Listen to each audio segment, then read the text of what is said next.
أهلا بيكم وفيديو جديد.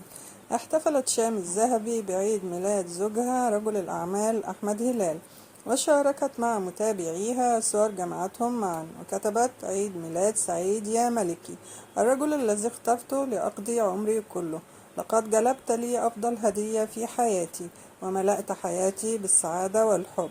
أتمنى أن نقع في حب بعضنا البعض كل يوم، ولا أن ننتظر احتفالا بذكرانا بذلك، لأن كل يوم هو هدية بين ذراعيك.